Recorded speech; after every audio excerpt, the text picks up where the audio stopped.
Hello, and welcome, my friends. This is episode 28 of the Wake Up Giants radio show, and we're going to jump right into our centering so that we are on time to get on live onto Cat Country Radio. So welcome to all of our social media viewers, and we're going to sit up right nice and straight and tall. We're going to take 3 deep breaths, breathing in and out. In and out.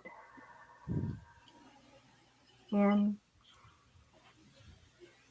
and out. I show up as a leader in calm, in peace, and in the present moment, here to make the difference in 100 million lives, but also here to touch just one person today. I stay in the present and I tap into my vulnerability today. Nick? Yeah, I am committed in this episode to just be, like you said, fully present and to really dive in, to hold space to learn and then hold space to share. And so in the mission of impacting 100 million lives globally or more. Thank you, Ryan. I show up today powerfully and I'm present as well and excited to share in the wisdom of Julia Levitan and all that she is about and the magic and beauty that she creates all around her. I'm excited to share with that experience with you today. Thank you, Julia. I am here in full joy and really and connection with everyone that is present with us in this moment, everyone that will be present with what we're sharing later on, and ready to really connect and share and uplift and open the eyes of 10 million people and more, and really to support the upliftment and thriving of this planet. Beautiful. Thank you. And we're going to go live right away here. So we're just playing our intro. Hold on for just 2 seconds. I need to grab one thing that before I start not moving. Yep, you're good.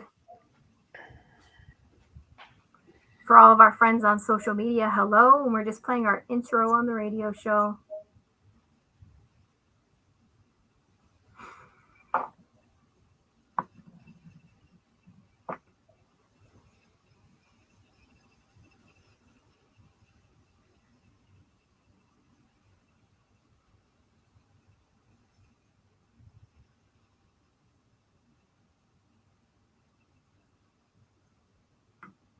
Hello, and welcome to the Wake Up with Giants radio show. This is Lady Luck, and I am joined here in the studio with Nick the Gentle Giant and Ryan the Lion, and our special guest co-host today, Julia Levitan. I'm so excited to have her here with us today. She's just stepped away for the moment, but we're going to get started with our amazing topic today, and our topic is why it's important to think for ourselves. And Julia Levitan says it matters now more than ever that we think for ourselves and we make those decisions for ourselves.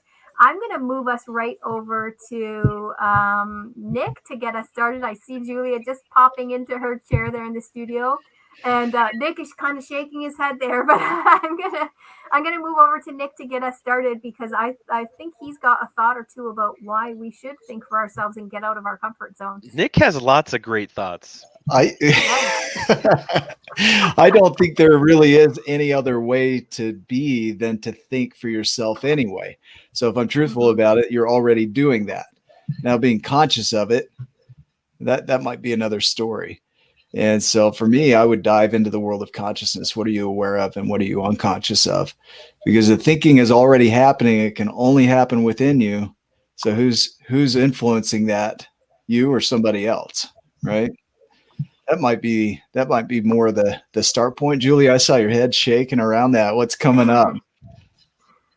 Yeah, I think it's just, I think when we approach the world with our sense of our own consciousness and presence within ourselves, and when we really focus from within, without, as opposed to looking for cues outside of ourselves to give ourselves permission, not just to act, but I think often we actually look for cues to give ourselves permission to think. a certain way. And I think it's a very natural human behavior to look around for clues as to, is there danger? How are people reacting to things around? But I think that the way that the world has grown to communicate we haven't quite accommodated for the fact that we are now so interconnected. There's so much stimuli coming into our orbit, and yet we are these human physical beings that are designed with our nervous systems the way that they are. And so I think we have to be so aware of where we are getting what signals and where we're sourcing our guidance from, whether it's coming from that inner connection, as you were saying just now, Nick, or whether it's, just a filtration of the outside that perhaps the filter isn't fully up. I want to dive down the rabbit hole here a little bit already. I mean, the reality is we are humans, and with being humans, we have a nervous system and a brain that are designed to really support us in the environment we're in. And so they're designed to respond to stimuli in the environment. So we have eyes, we have noses, we have ears, skin. I mean, we can touch, taste, smell, sense. Right. And then we have this internal dialogue that's kind of that sixth sense that puts it all together. And we kind of make heuristics out of that where we have quick judgments that come from it. The challenge right now is that a lot of that's been hijacked. Like instead of us having our own attention, that attention, which is to me one of the most valuable resources that we could have, has been hijacked by social media, by phones, by other media, by fear. And so instead of us being able to capture our own attention and direct it where we want it, that attention is being hijacked and redirected to other agendas. Until we become conscious of that, then we're not thinking for ourselves. We're thinking for whatever that agenda is. And that might not be nefarious. That might be for your benefit. It could be nefarious. So realizing that we're stimulated creatures, that we respond to stimuli, that when we're triggered, we're going to react. And then from that reaction, we're going to have a response. And if somebody can control that and move it in their direction with their agenda, then we kind of miss out on what we need for ourselves. I would wonder what comes up for everybody as you hear that. Yeah, I'll tackle that too. I love that you set the word fear in that, because when I was thinking about this topic before we came on the show today, I was thinking about why wouldn't we think for ourselves? What is happening when we're not thinking for ourselves? And the word comfort and fear came to me. And lots of times we'll sit back and we'll allow those things to influence us, the things around us, whether it's the news, whether it's the people around us, because it's comfortable. It's where we are. We're fearful of speaking out something that might be different. We're fearful of following our own thinking patterns or following our own dreams or desires because it might rock the boat. And we don't want to rock the boat. We want to stay comfortable. We might be fearful of what people think of that or what they say or what their opinions are. And it's much more comfortable just to go with the crowd, just to go with the flow, go with what everybody's doing and what everybody's saying and not rock the boat and just be in this, what you think is a happy, comfortable place. I see Julia shaking her head there.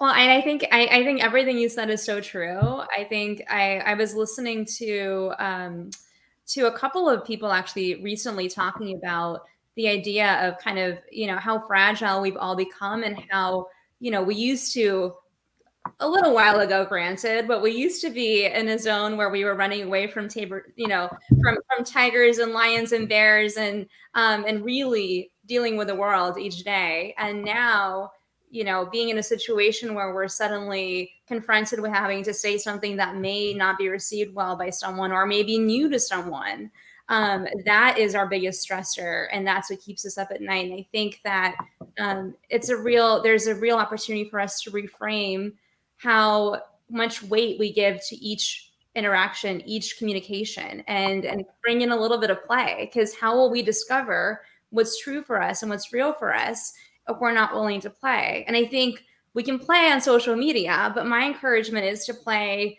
IRL in real life. Like, I think there's so much to be said for voicing something, for hearing yourself say something out loud. Sometimes that's how we learn. We say something and it doesn't sound quite right. And we say, you know what? never mind, I don't think that makes sense anymore. I'm going to say it differently next time. And I think that's a powerful thing. But the other thing that you said, Melissa, that I think is really, really important is there is an addictive quality to all of this in terms of, we're kind of used to staying in the zone in this way. And it's not just a comfort zone issue. It's something that we're just so accustomed to.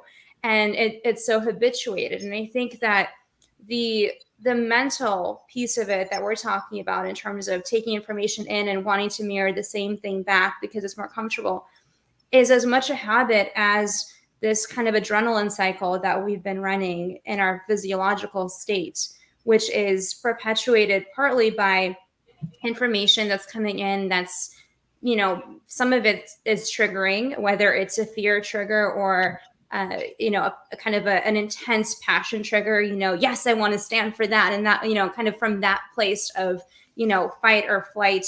Well, no, you're not going to flee in that state, in that kind of context. You want to go fight for this thing, fight for what's right. And there's a place for that. But I think that combined with just our overstimulation with the screens that we're constantly on and the coffee and the caffeine drinks and just all of the different things that we're putting into our system, it puts us in this constant sympathetic state. And the problem with that is that when we're in a sympathetic state, literally our brain is designed to only access certain parts of the brain, which are not the creative parts of the brain, which are not the problem solving parts of the brain. They are the quick, what do I do next to survive, to make sure that I make the right decision in this very moment and not thinking broadly. And so that kind of puts us in this perpetual cycle of, on the one hand, our body is telling us, you gotta go, you gotta make this quick decision and it's urgent. And on the other hand, it's what you were saying, Melissa, of just kind of that habituation to wanting to stay in that comfort zone and not say something that could be considered or thought of being perceived of as controversial. Here's the thought I have around that. The controversy is that there are so many things vying for our attention that the controversy could be different for every person. We could each in this room right here have a different opinion and then want to appease or appeal to the group of that opinion and look for confirmation in that. And so the controversy comes in with our conflict between one group and another, or what we hold as a truth and what somebody else might hold as a truth, and then not having space for that dialogue to occur.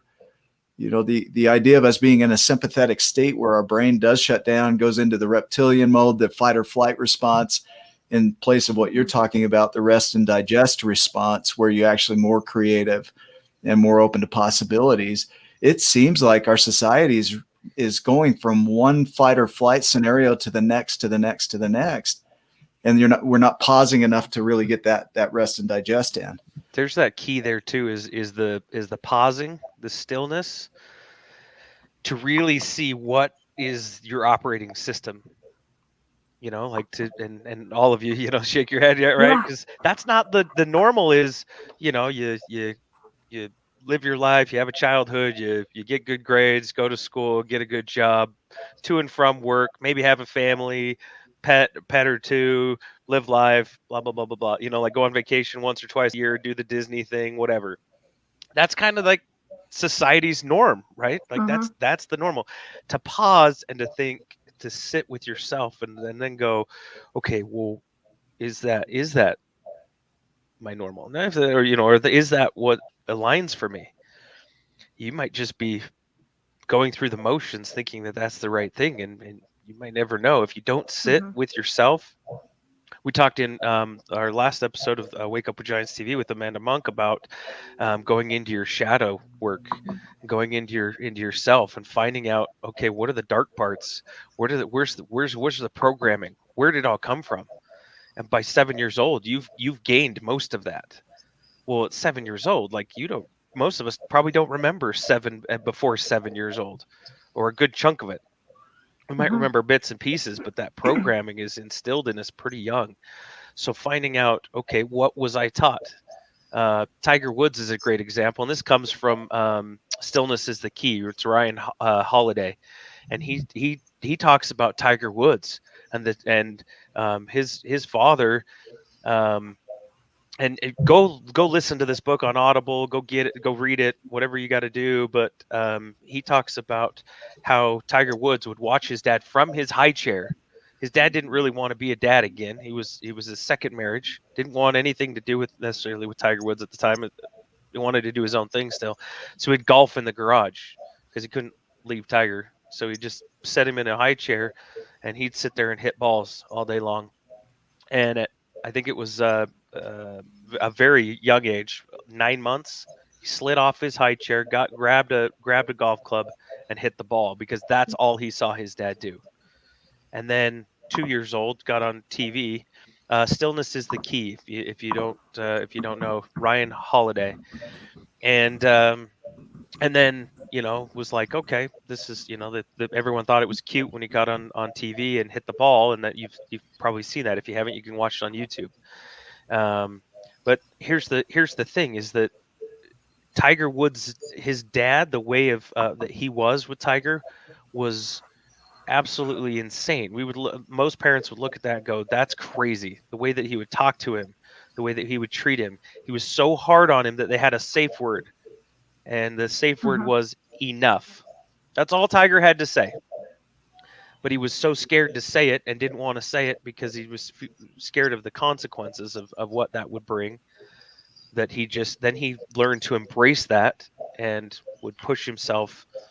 And then you could see what happened later in Tiger Woods' life because of the destruction. Now, he had all kinds of successes, but didn't know how to handle those things. And it wasn't until a massive destruction in his life and then even after that, it took a while after that to figure out, oh, this is my programming. Need to go back through and deconstruct. So I think a lot of us get, and we're not all Tiger Woods. That's not the point of that. The point is that whether we realize it or not, we had a certain upbringing. We had a certain way of being. And so stopping and pausing and seeing what aligns for us and what works. It can be a little nerve-wracking. It can be a little scary because you might have some things, in there that aren't fun or that others might judge, which you might be scared of the judgment that might come. Tackling those things, the empowerment, the self-control, the excitement, the release of the weight of that can be so empowering in somebody's life. Ryan rant done. And you know what? I love that you went there. It's amazing that you went there because and I'll add to that and say sometimes you might be afraid of not just what other people think, but of what comes up inside of you and fearful of having to face that. And I'll say that I just did that for a couple of weeks. I just stepped back, and it's because I was just telling Nick before the show, it's because something he said to me last week. It's been a really rough year for me. We've lost my dad. I've had a lot of stuff going on this year. And I got onto the show 2 weeks ago and was talking to Nick at the beginning about some health issues that were happening with me. And I looked at him and, I was crying over it. I was upset about it. I looked at him and I said, don't worry, I'll pull myself together. I'll be fine for the show. And he said one thing to me. He said, you do that a lot. And those words made me take a huge step back and go, he's right. This entire year, after every single one of those things happened, I pulled myself together and I just continued on and I didn't deal with it. So I took a step back and went, okay, let's go back and unpack all of this. Let's sit in it and unpack it and see what. And I took a couple weeks to sit back and unpack it all. I didn't tell anybody. I just sat back and really faced it all and dealt with it. And so I think sometimes we're afraid of what we need to deal with inside of us and what's coming up. I have a tendency to really trigger people. I had I had somebody in one of my groups tell me to F off because it was so. I said something that just highlighting how they show up, but they were being themselves, but they weren't. And so, like, being willing to say something, man, it can be really triggering, but it can also be that thing that person needs to hear. I've had people do that to me where it's that one thing that I need to hear to start to wake up, right? Because there's this unconsciousness. So thinking for yourself, the whole topic here is really having an awareness and a consciousness of how you're playing your game. And sometimes we have blind spots. Mm-hmm.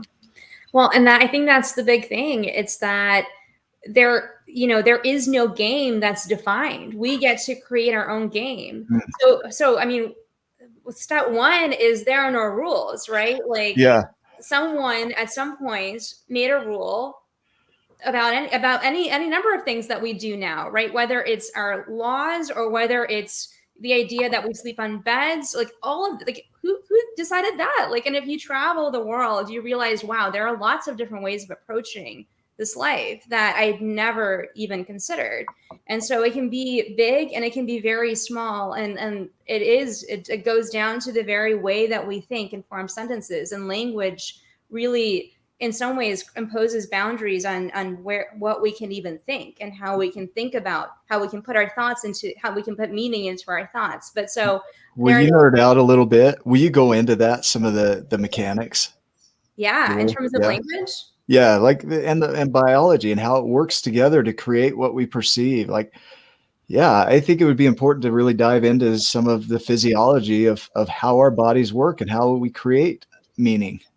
Yeah. So I think in general, in terms of how we learn early on, we are absorbing everything, and that goes into some of the spiritual realms as well, right? There's energies and thought forms that are not being voiced, that are not being expressed, that we pick up on as little kids. And so we are noticing how, as we start to take action or verbalize things or interact with people, if I do this, then I get this kind of reaction, whether it's a physical reaction or just an energy that we feel. And we are so strongly guided by what feels safe and what feels good. And that's ultimately kind of what we as humans aspire to. We want to feel good. And what I think is interesting is that at some point, many of us start to find these adaptive behaviors that we think allow us to make other people to feel, like create a good feeling in other people, and to be accepted and to be loved, which is a huge need that everyone has, right? It's like I remember when I was a teenager, there was all this talk about, oh, are you overly focused on being accepted and being, being invited in, and that was talked about as sort of like a fragile perspective. You should have a stronger perspective and not care what other people think. And that's just biologically inaccurate. That's literally not how we're wired. We are creatures of community. We are meant to be in community, and we are meant to be in a community that works together. And so whether or not we are social and active, and whether we're extroverts or introverts, that's just a human need to be accepted and to be loved and to feel comfortable. And so we start to develop all of these choices over time that we make, that we then repeat, that become habits. And that is ultimately how we start to shape the rules that we bind ourselves by in our world. I love that you say that, because it really is a creation. Like, the perception that we hold becomes our philosophy, and that philosophy kind of rules our actions and who we're being in the world. We talked about this in the last show. And so it's all stemming from these thoughts. So an idea can come into your space and it could mean nothing. But as soon as we take it in, then we start to give it meaning and mass, and we attach emotion to it. And as soon as we attach emotion to it, it becomes a belief and something that we hold dear. And then we start looking for confirmation, which adds more mass to it. And so we look for agreement in the world with our truths, and those truths could be totally different from somebody else's. And so we go out there and we look for confirmation, then we create a philosophy. And then instead of inspiring others to that philosophy and just being it, living it, we go out and obligate others to our philosophy. And so not only is it an ideal of honoring your way of believing and thinking, right? Thinking for yourself, but honoring the ability of others to do that. So when we go out and we push our agenda on others, then we're also kind of doing what we don't want others to do to us. Yeah. I love that you just went there, because I was going to ask Julia that question when she said that. How do we, if we've all come from these different backgrounds and these different beliefs, how do we come together in relationships, whether they're business relationships or romantic relationships or friendships? How do we come together and respect those backgrounds and those beliefs and those things? How do we all gel together in that way and hold the space for each other coming from such different beliefs and backgrounds? Yeah, yeah. I love that question. And also what you just said, Nick, too, was really powerful. It's funny that you actually, all three of you have used the word truth today. And the book that I'm writing right now the working title is The Resilient Path, 12 Truths to Usher in a New World. And the idea is that I actually started off writing this. I've been writing this for a few years now. And then when I started it, my intention was to kind of create this code of truths that we can all agree on. And as I was writing it, I realized that that's actually not a helpful perspective. It's a much more helpful perspective to think about it as, each of these are 12 areas in which we all need to have our own clarity of our own truth. And if we can come into the world with our individual 12 truths, really not just in our, not to rattle it off and not to say, hi, I'm Julia, here are my truths, what are yours? And let's compare. I think it's much more energetic. I think when we embody those truths within ourselves and we're really clear that these are the rule, this is the game that I'm playing in this world, this is what I'm about, and these are the rules that I'm choosing to follow. And by rules, it's not about rigidity, but it is about having a grounding in your being and in who you are and how you approach this world. And so I think can I speak before you move on that? Hang on to that thought though, because this is what I do. I interrupt, and I love it. I want you to hang on to that, because the honesty, like the word honest, means to take ownership of your truth, whatever that truth might look like. And so being clear, boundaries, things like that is just being honest with who you're being in the world based on the truths that you're having. And so that's where each of us gets to choose for ourselves what that is. But also there might be a group of people that has those same truths, and then we align ourselves with them. Or there's a group that has a differing view and we disalign, right? We diverge from them. And but who's to say, like Hugh said earlier, who's to say which one is right or wrong, which one is good or bad? Like collectively, we create collective rules, but individually, you're going to have your own rules as well, and they might align or they might not align with something. Yeah, I think the thing that we as a society have grown very uncomfortable with, both within ourselves and as a collective, is the idea of gray, is the idea that there is no clear right or wrong in most cases. And there's a lot of gray. And within ourselves, you were talking about the shadows that you were talking about earlier today. That's the thing that I think we most fear, is that if we voice our opinion, if we voice our perspective, that someone might see some of that gray, or God forbid, that darkness. I mean, turns out my favorite color is gray. Well, you're ahead of us. You're seeing more than many of us see. Just paving the way, Nick. Thank you. Yeah. Paving the way, painting my toenails. Yeah. But really, it's just, I think the idea of being in this place of not having, a politician style answer to everything that's like, okay, this is what we're doing. Oh, wait, tomorrow we're going to do this other, I think it's hilarious seeing how the last year has unfolded, because the pandemic, we can believe whatever we believe about it, but I think we can all agree there's a lot of gray. There's a lot that's unknown, that's confusing, the science is not conclusive. And so instead of saying, okay, we don't really know this yet, this is what we're choosing to do given what we know so far, we see our politicians all over the world saying, run over there. Yeah. Okay, wait, 2 days later, we're running here now, and it's creating this frenetic state. And it's because they feel this pressure of having clarity and just inventing clarity where it doesn't exist. We speak from certainties, invented certainties, right? Yeah. We speak from that, and then we hold to it like it's the only way. And then when somebody else has a differing view from their invented certainty, then we have conflict, and there's no grace for differences of views.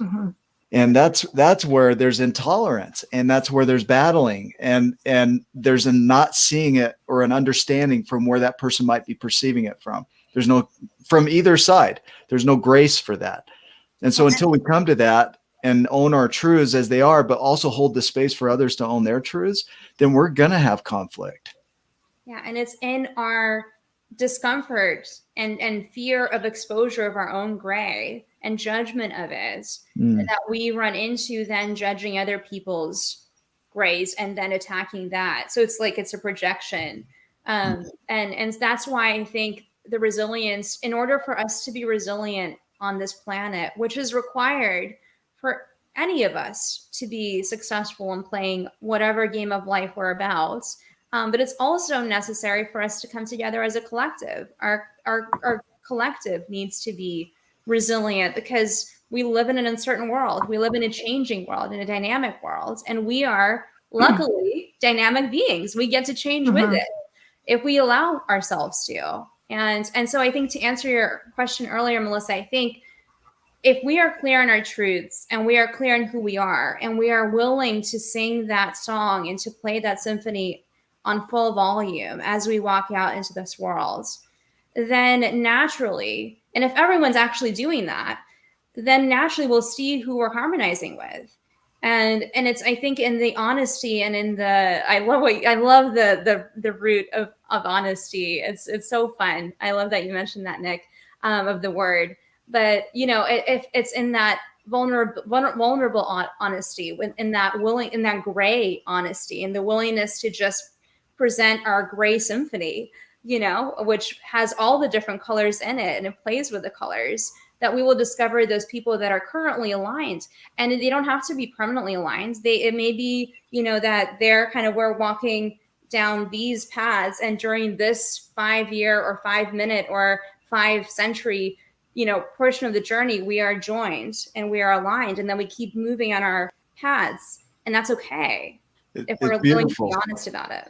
It's beautiful how you bring music in, because I know music is your background. And so you're bringing music into the symphony and the gray, you know, to have a gray symphony. What a concept. That should be a book or a movie or something.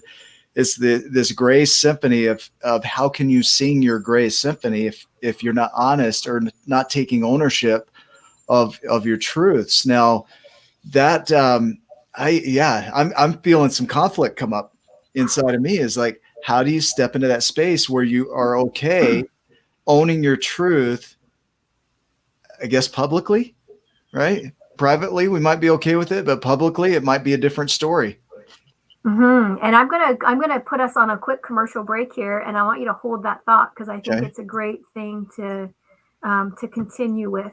We're gonna go on a quick commercial break here on Cat Country Radio. We'll see you in a moment. So we've got 2 minutes there. We're still on socials, but I want you to hold that thought, Nick. I love where you're going with that. But my concussion brain won't remember that when we get back. Okay, so, I'll hold it. Hold it. But I'll talk while we're on socials about and I love the answer that Julia gave there, and I love the word grace that Nick brought up, because I've really been trying to sit in that place in a relationship right now where there's these 12 truths and these fundamental truths that are completely different from mine. This person grew up and was raised completely like two opposite sides of the spectrum. Those truths are completely different. And I've learned a lot about myself. I've learned a lot about that other person. I've learned a lot about what other truths are out there. And I've really been trying to sit in a place of grace and acceptance of what that looks like, and what it means for that person, and what it means for us to come together in that in that space with just being so different. It's been interesting. Nick went to hold that thought.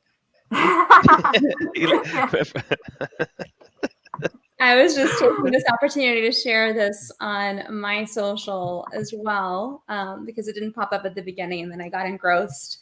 That's okay. So, how much time do we have left, Melissa? We got about 30 seconds left. Okay. Don't worry, I'll get back on and introduce us. I hope Nick is coming back with that thought, because I'm jumping back to him. He's taking it out. He's taking it out into the sunshine. Yeah, go to ground for a minute. All right, 10 seconds. He's back right in time. He's got an internal timer going on. All right. Hello and welcome back to the Wake Up with Giants radio show. I am Lady Luck and I'm joined in the studio here with Nick, the Gentle Giant, Ryan the Lion, and our special guest co-host, Julia Levitan. And today we're talking about why it's important to think for ourselves. And Julia says that matters more now than ever. And before the commercial break, Nick was talking about I told him to hold that thought because it went right out of my mind now. So I'm gonna go right back to Nick to continue the conversation that he had started before we went on the commercial break. I hope he remembers it. Yeah, I have no idea. Complete blank. I'm just kidding. I was gonna say, are you serious? It can't happen. No, I told He's you just to messing hold with you. that That's thought. what he About does. the Gray Symphony. Yeah. So, in private, it's easy to own the gray in private. Yeah, I don't have arguments with myself about leaving the toilet seat up, right? It's like a relationship. I'm the worst. I leave the toilet seat up. Right? I don't take out the trash. That's hilarious, Nick. But you get into And what we were talking about was, was minor things. When you bring up things like the toilet seat, that's a whole other conversation. oh yeah, right. That's rough. We're just talking about life Game hacks, changing. things like that. Well, the idea here is like in private, you don't have arguments with yourself about certain things. But when it comes to public, then there's conflict. Will it be accepted? I think it was Lisa Feldman Barrett. I think we talked about her. She talks about anxiety being a root from our ideals of how others perceive us, basically. When we don't feel like we're measuring up to the ideals of others, we feel anxiety. And when we don't feel like we're measuring up to the ideals of ourselves, we feel depression.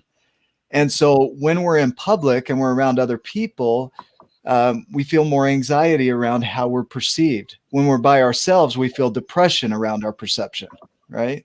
Yeah. And so the public disclosure of who you are, one thing would be tolerance for that and capacity to receive it. And I feel like while our society professes a space for that to occur, there's still some stigma around certain things. Like I can have honesty and ownership of certain things about me and beliefs about certain things.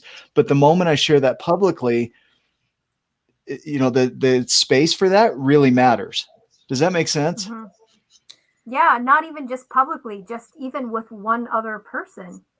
The moment you share that just with that one other person, that might not get it the same way or might see it differently. You put yourself out there.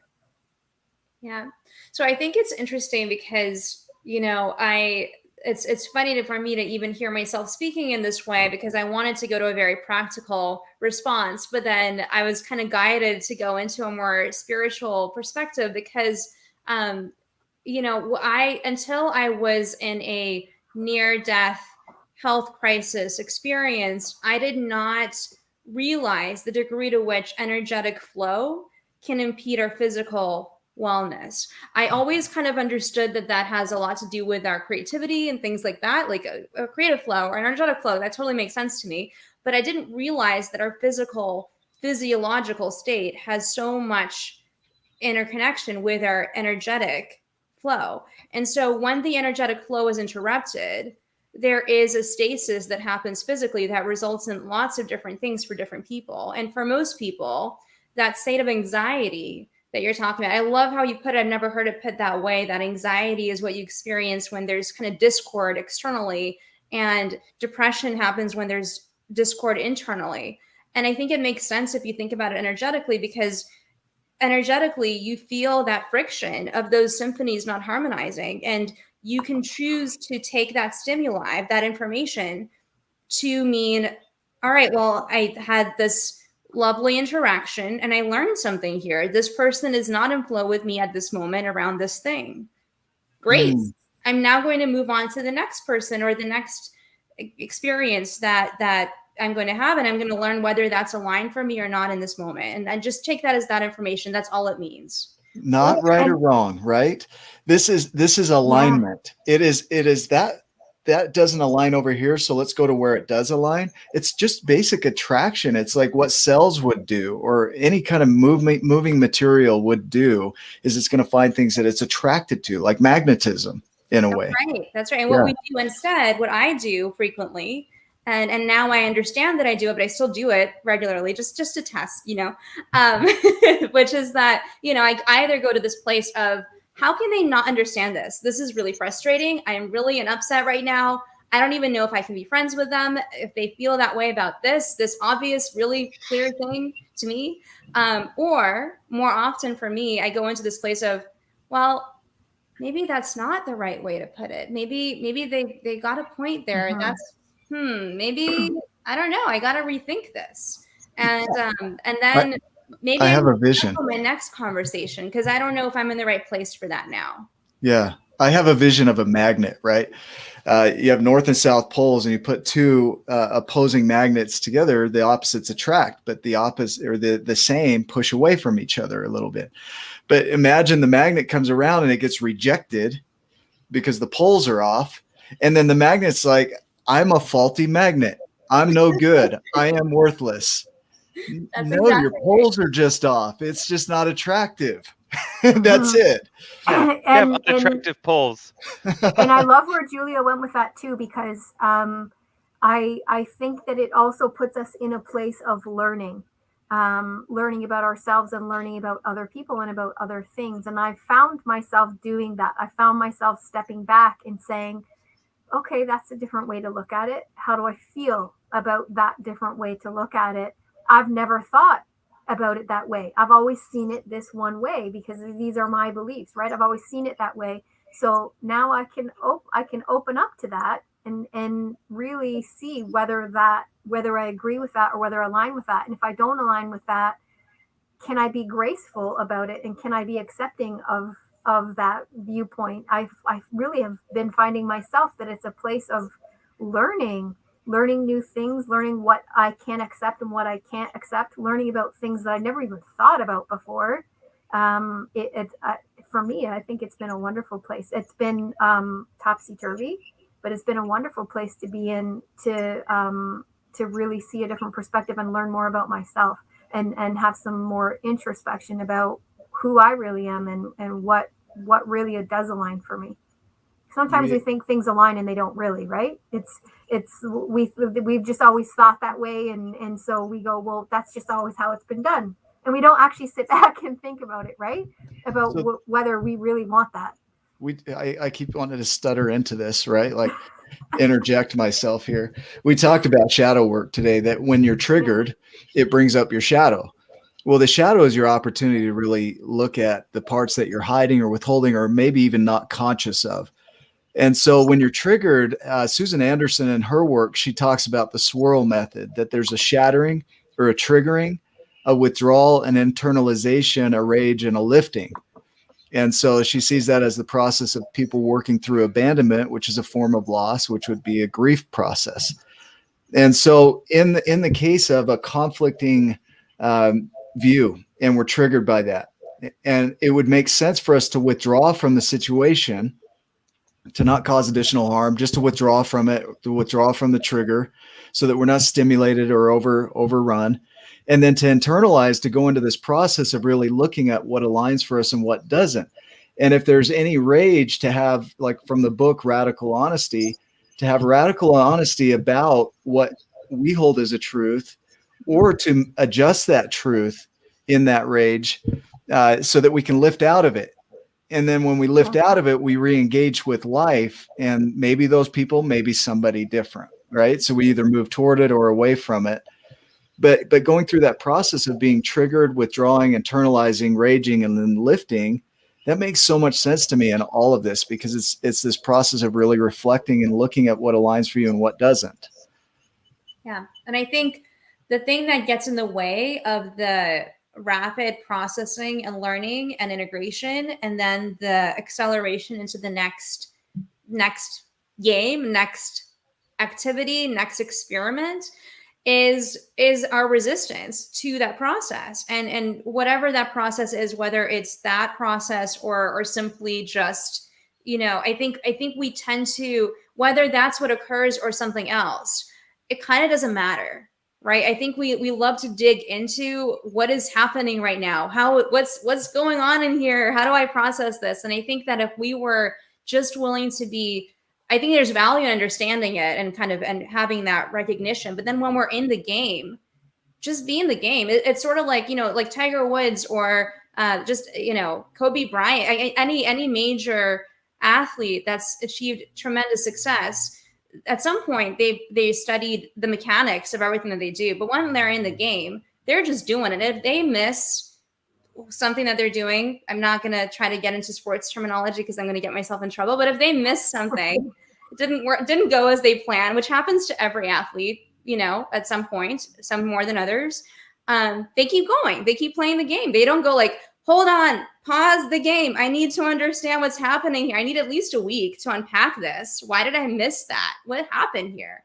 They just keep playing. And then many of them, they don't miss anymore, or they have a few successful scores, whatever it is.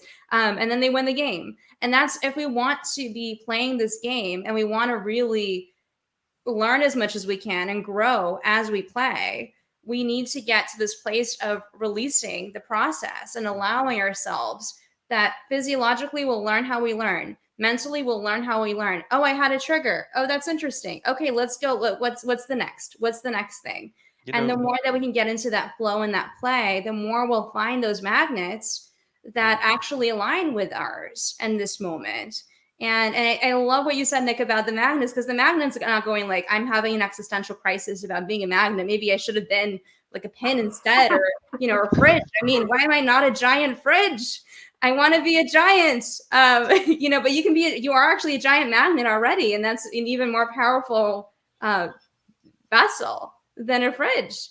And so it's like, can we own our magnetism wherever it lies in this moment, and just play and get out there playing enough to start. It's sort of similar to the idea of collecting no's.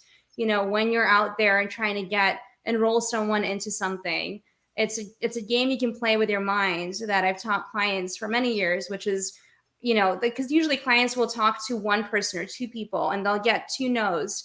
And then they'll say, like, I can't do, like, this is not working. It's not working for me. And so I always tell them, let's see if you can get 100 no's. This is a challenge. Like, let's see how quickly you can get 100 no's. And it's actually hard to get that many no's. You might get 10 and then you start getting some, but it's hard to collect that many no's. And the great thing about that is that if you're out there just testing your magnetic polarity with other people, and you're just willing to do that over and over, and it's like, okay, got another no, no worries. Keep moving, you're going to find those right matches. And the one thing I'll say too is for people that are more, that are playing on a bigger playing field, that are wearing the giant bracelets, and are really willing to play full out in who they are, and really, really allow that gray symphony to sound at full blast, not all the time, but regularly. Those people are often going to, they literally are bigger magnets. And so they're going to need an equally sized big magnet for it to properly attract. And so it may take a little bit more time to find that. And I think time is a funny thing. I think if we let go of some of the resistance, time really speeds up. So the more that we can just get into the game with our full selves, the faster we will start attracting the right kinds of magnets that align with our life path. The magnets whose truths match our truths in the way that we're playing our game of life and the game that we're playing. I think you're hitting on something really important with time too, is that when you're creating new behaviors or new perceptions or new beliefs, it's important to slow everything down. It should slow down. It should be clunky. It should be hard and challenging, and all these things where it's not as efficient and effective as it is when you're in automation. Alfred North Whitehead, he talks about the highest pursuit of humans is to automate as many things as they can. To pursue automation in most things, because that allows us to do more. The challenge is that we're so automated in some of our thinking patterns that are unuseful, that we're not open to the ones that might be different. So we just go through our mode thinking we're correct and acting from our certainties, our invented certainties, and not slowing down enough. There's two things I want to say about that. Yeah. Make sure I don't forget the second one because it's important. Yeah. I think that when it comes to speed, our mind plays tricks with us, and again we go back to this idea of what Ryan was saying earlier about the prescribed game in a way. Like these are the options. These are the types of vacations you can take. These are the ways that you can engage with family. Like this is and of course there's no limit to what can be done and what's possible. And it just these are the options that we've seen recently. And I think similarly with time, we have this idea. I remember back in the day, in the dark ages, when I was in college or when I was going to college, I took a gap year before college. And about 5 years after I did that, maybe even 4, it started becoming a popular thing. I obviously started the trend. But after I decided to do it, I went to this really, really competitive and very academically rigorous college prep school. And so the idea of taking a gap between high school and college was just like this crazy idea, totally unheard of. And it's funny because I'm in the process. I'm going to be moving to Utah soon, which I'm really excited about. And the idea of taking a mission, a year or two to do a mission before college is like the normal thing. Clearly, I wasn't in Utah, but anyway, when there was all this judgment against my doing a gap year, but so this idea of taking a whole year of non-structured academic experience was just so radical. And it felt like such a luxurious choice. And I did it for a lot of reasons that could be a whole other conversation. But it was a really important. I felt with every fiber of my magnet that this was the thing to do, that this is what I needed to do. And that slowing down allowed me to focus completely differently when I went to college. And I really believe that my college experience would have been just a fraction of what it was if I hadn't taken that 1 year. But a year felt like an enormous amount of time. And so I think, it's like the slowing down, it can be taking 6 deep breaths, doing some box breathing. It can be taking 5 minutes before your next thing that you do that day. It could be taking a year. It could be taking 5 years. But in the grand scheme of most of our lifetimes, that's not a lot of time. And what happens when you slow down in that way is that you actually speed up. So in that year, I believe I accelerated my life journey by at least 5, if not 10, if I just compared to staying on the prescripted course. And sometimes in 5 minutes of slowing down and just breathing, I accelerate a series, what my next meeting was going to be turns into this productive experience that saved us 4 other meetings. So I think it's really slowing down does speed you up in the sometimes short and often long term. And we often just feel so rushed. And on the one hand, life is short and we got to get a lot done in this short time. We have got to get off the sidelines and into the game. I really believe strongly in that. On the other hand, part of being in the game is developing the skill sets and the awarenesses and running the experiments that may not look like this linear.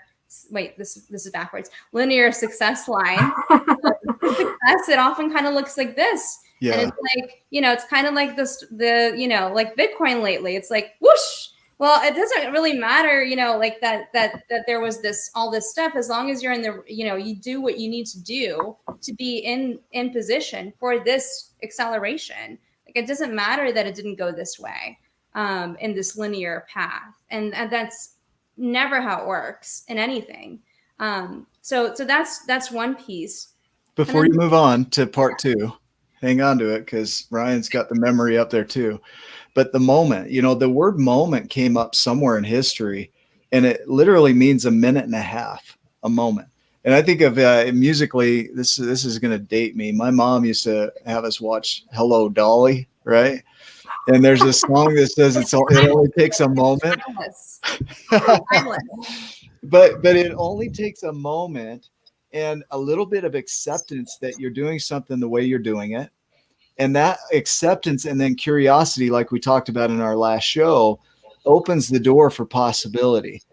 And so it only takes a moment, in a minute and a half of your day, for you to slow down, to show some acceptance, to show some allowance and curiosity, really open you up.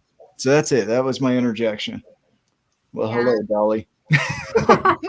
Yeah, and actually, too, what you just said, we just can't love ourselves enough. There's no enough on that. There's always more possible. And when I think about the kind of the coming into our loving of ourselves, I think about it as really being in awe of ourselves. And you mentioned stoicism earlier.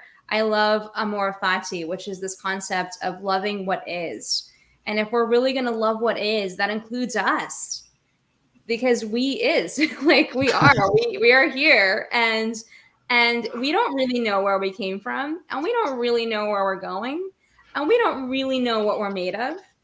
Even science is constantly discovering new levels of microscopic elements of how our body works and how our physiological it's such a mystery to us still, even as we discover more. And so just beholding the wonder that is this being right here, and taking away some of our ownership of it, because there's only so much of it that we can actually understand and control.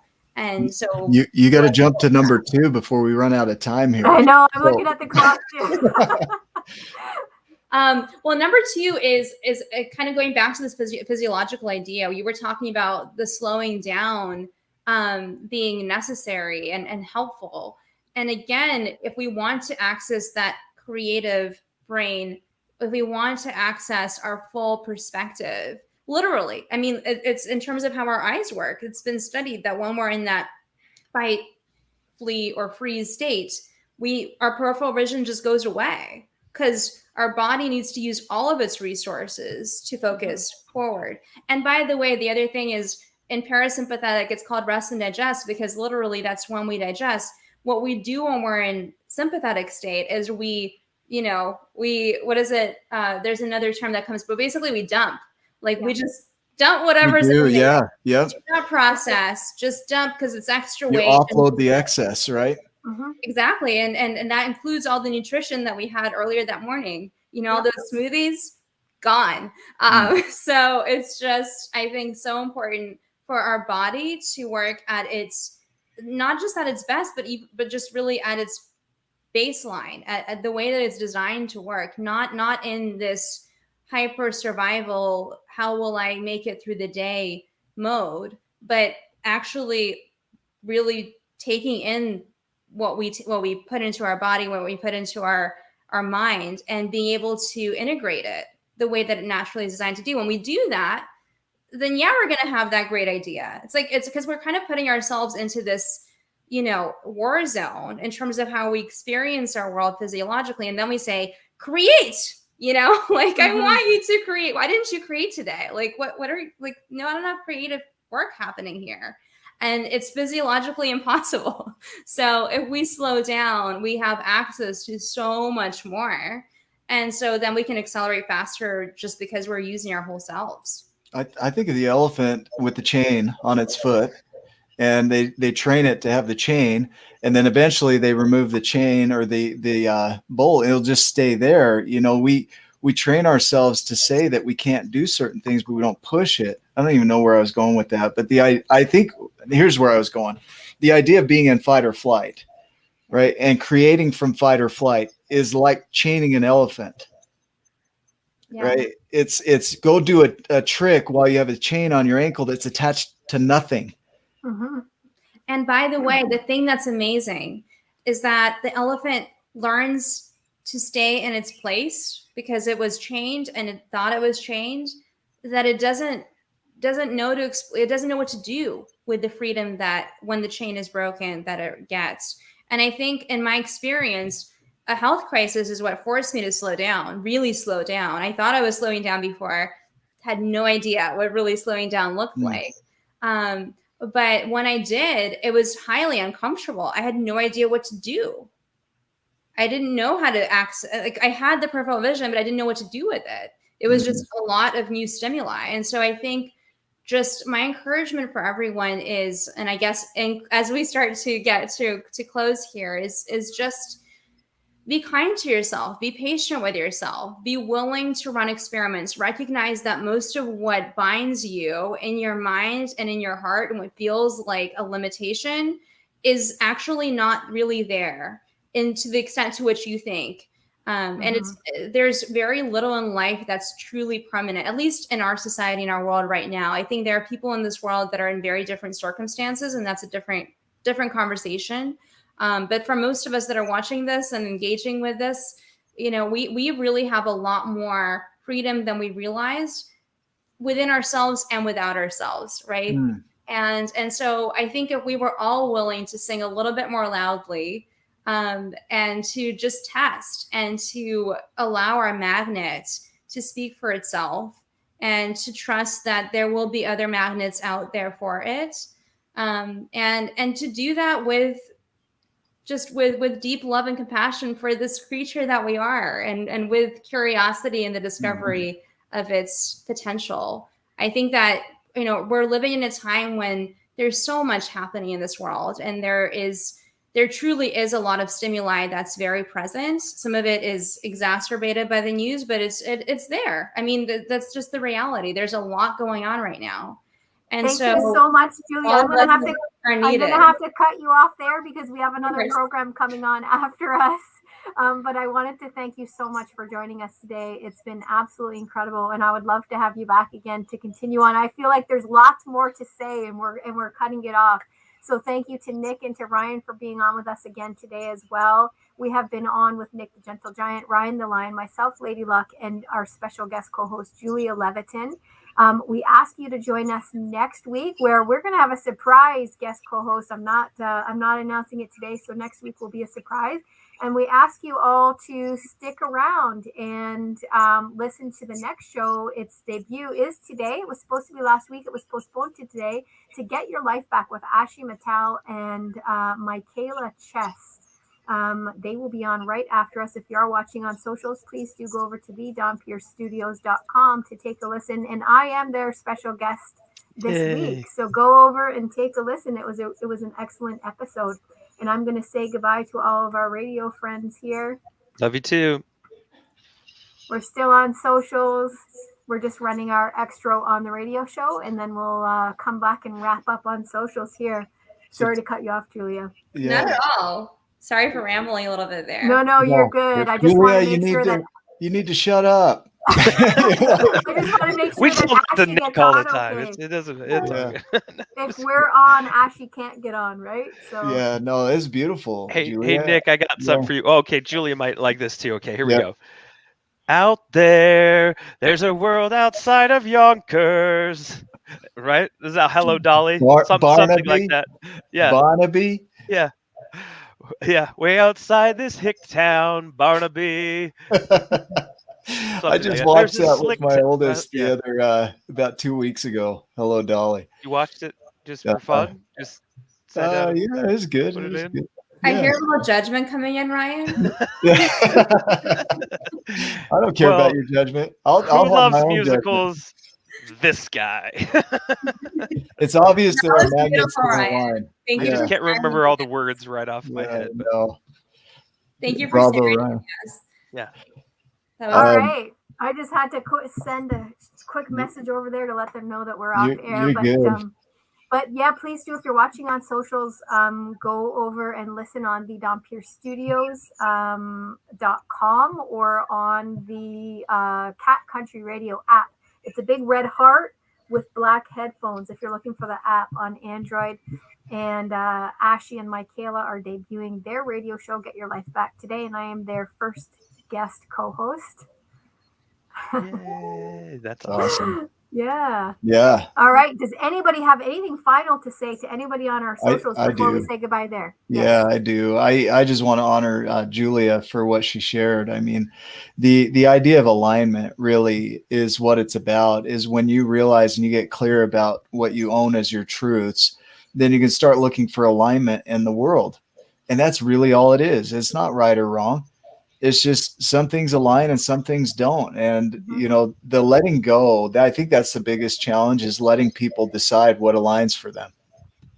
I don't get to decide for anybody what aligns for them. I can share my truths and be open about what I hold as my ownership. And if that aligns for somebody, they can come be with it. And if it doesn't, then I can release them, you know? Mm-hmm. Yeah, that's so powerful. Yeah, and I guess where I was just trying to go before, just to kind of finish off that thought, is that the world needs you. Every one of you that's listening in, that's joining us, that's connecting to what we're saying in whatever way you are. It's really, I really believe we're here for a reason when we are. And so there is an interconnectivity between us, even in our disalignment in terms of this particular portion of our path. It's all part of something that is very intricately woven and necessary. And so I think that even in our discord, our willingness to show up fully and to shine our light fully is going to create the collective picture that's going to be beautiful. Yeah. Love it. Thank you. Thank you. Yeah. I appreciate you being here today. I've learned so much from you today. Thank you, Julia. I've learned so much from the three of you. This has been such a pleasure and so much fun. All right. Ryan, do you have any last words before we say goodbye? Just love Julia. Can't wait till you come to Utah. Come out and hang out with us. We'll show you around. And you're just all making me jealous now. Yeah, come I'm on just out. over here in Canada. Borders are going to open up soon. August 21st, I think it's finally opening into the U.S. It's coming into Canada. You guys can come visit me. I just can't go visit you yet. I have to do that. We're on our way. That's so funny. All right. Wishing everybody a happy Sunday, and we'll say goodbye to all of our social media friends.